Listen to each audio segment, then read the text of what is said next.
You must die before you die. You must let go of believing that you have a life, so that you can recognize that you are life itself.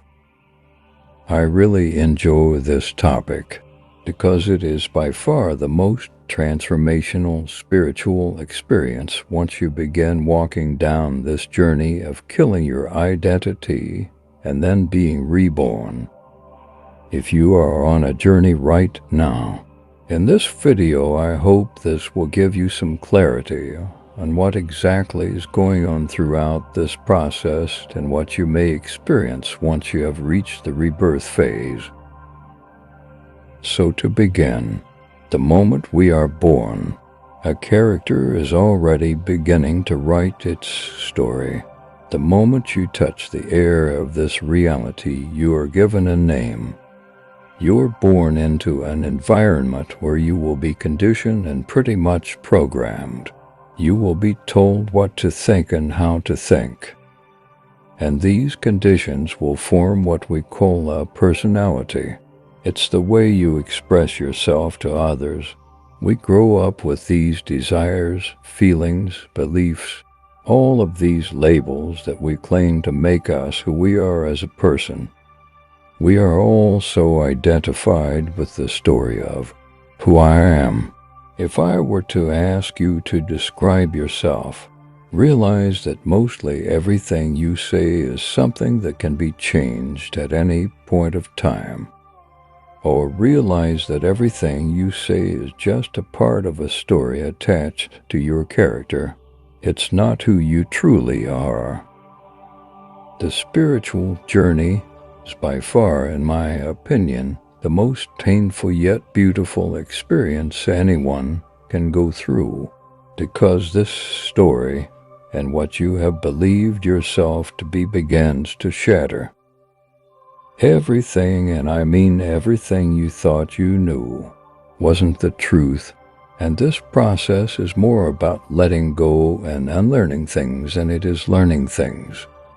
And because the ego is what holds these stories together, once you begin killing those attachments, your ego will begin dying. It actually believes that you will die if you let go of certain things. This is why there is so much resistance during this journey. This is why people believe it's so difficult to change. It's because the ego doesn't want to die. It wants to stay in full control. It wants to believe that it's real. It's like Pinocchio.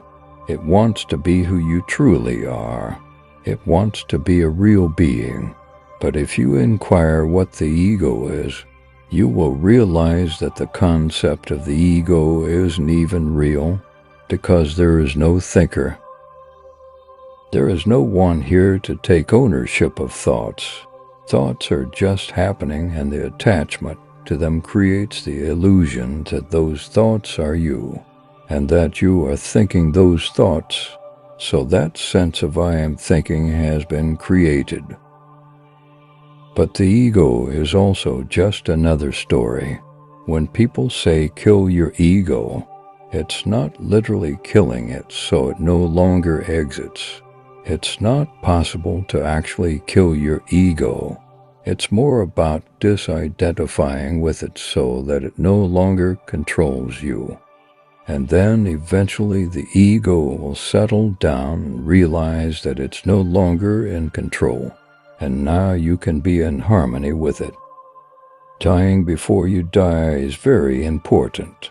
Definitely, if you are someone who has suffered a lot in life or is currently going through suffering currently, because during this process you really begin seeing everything for what it truly is. Ask yourself right now, without thoughts, what else is left? Without labeling and judging everything, what's left? Without trying to create what you think this moment should feel or look like, what's left? And you can't really experience what I am pointing to with any language. No words or answers is the truth. Just look around, just be here. What's left is what is. It is what it is. It's just this.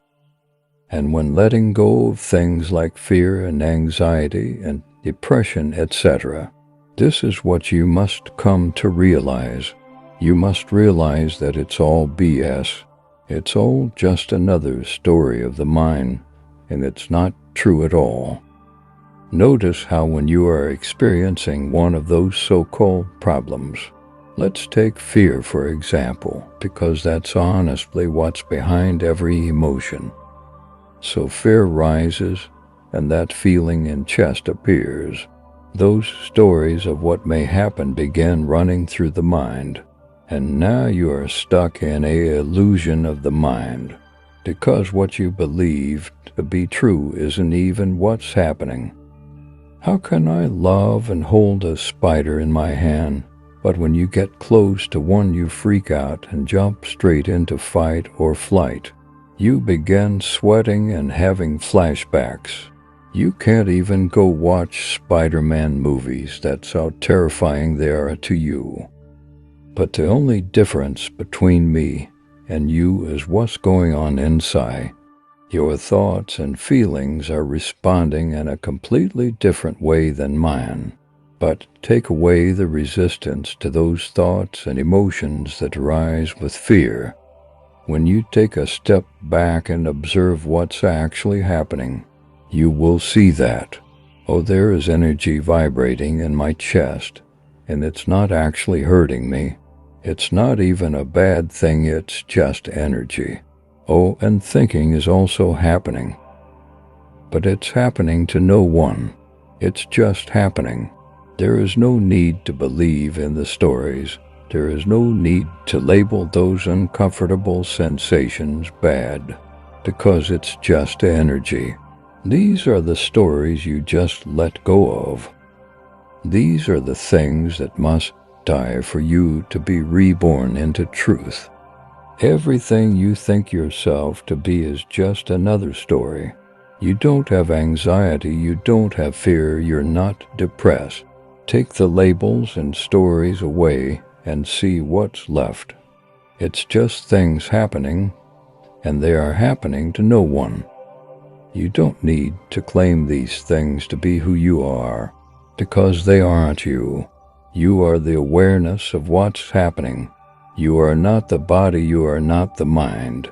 Those things are made out of you, but they aren't who you are directly.